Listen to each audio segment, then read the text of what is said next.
Picture this: a child's eyes glued to a glowing screen, fingers swiping and tapping with lightning speed. It's a scene we've all witnessed, maybe even in our own homes. But have you ever wondered what's really happening behind those mesmerized eyes? Welcome to the Brain Talk Sessions YouTube channel. Your journey to a healthier mind starts here, where we share psychology explained for everyday life. In the last decade, digital devices have become as common in childhood as stuffed animals and building blocks. From smartphones to tablets, laptops to gaming consoles, these gadgets aren't just luxuries anymore. They're woven into the fabric of how kids learn, play, and connect. By the time a child blows out 8 candles on their birthday cake, chances are they've already had their hands on a device at home. This digital revolution has parents everywhere scratching their heads. Screen time has skyrocketed to the top of parenting concerns, and for good reason. When kids are glued to screens, they're not sleeping, running around outside, or chatting face-to-face with friends, all crucial ingredients for healthy growth. It's not about banning screens altogether, but figuring out the right balance in this new digital playground. So, what does science say about all this screen time? Well, neuroscientists have been peering into young brains, and the findings are eye-opening. Too much time passively consuming digital content can rewire the brain's reward system. Real-life activities might start to seem boring compared to the constant stimulation of digital media. The result? Kids might struggle to focus or pay attention for long periods. But here's the kicker: not all screen time is created equal. Mindlessly watching videos or endlessly scrolling through social media? That's the kind of passive use that can lead to overstimulation without much benefit. On the flip side, interactive screen use, think educational apps or creative design games, can actually boost cognitive skills when used in moderation. It's not just about how long kids are on screens, but what they're doing while they're there. Now, let's talk guidelines.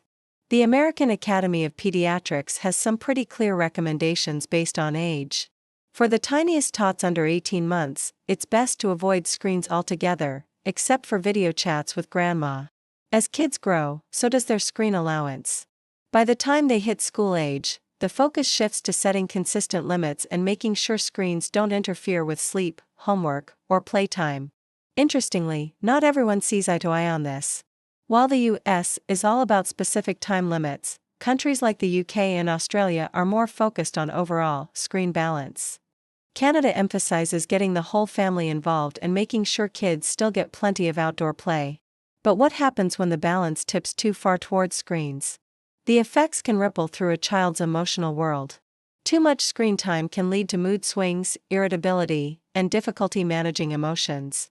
It's like their internal thermostat gets thrown off.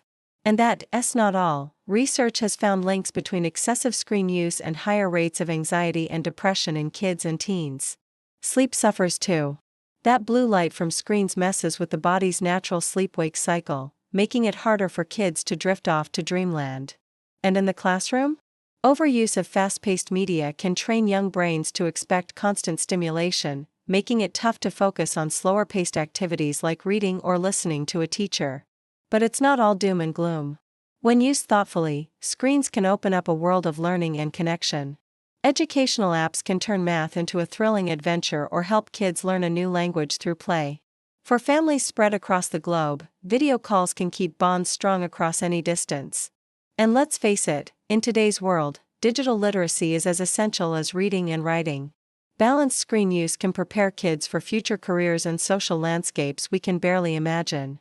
Real families are finding creative ways to navigate this digital terrain.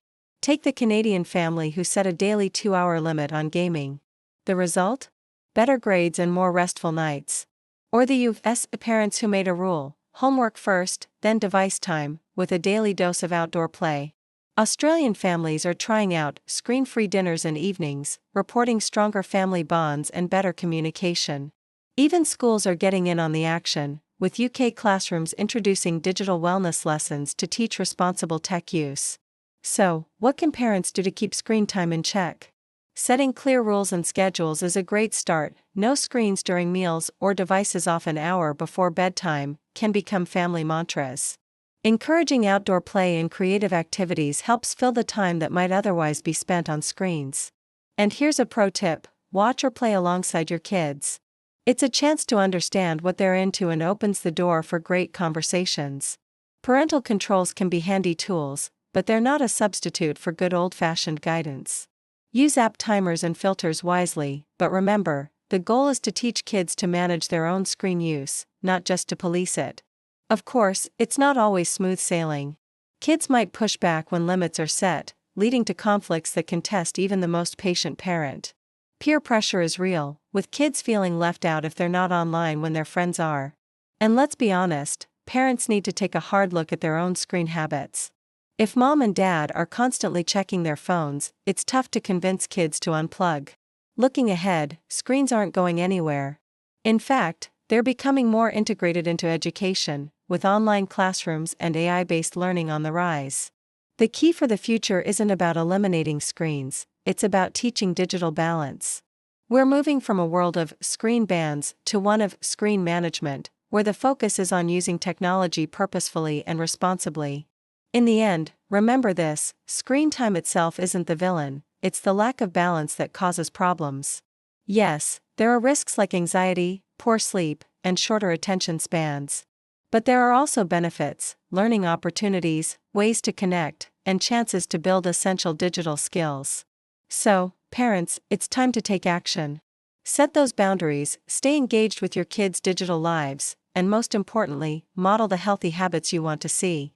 By doing so, you're not just managing screen time, you're resetting your children up for success in a world where digital and real-life experiences blend seamlessly. The power is in your hands to shape a healthier, more balanced digital future for your family.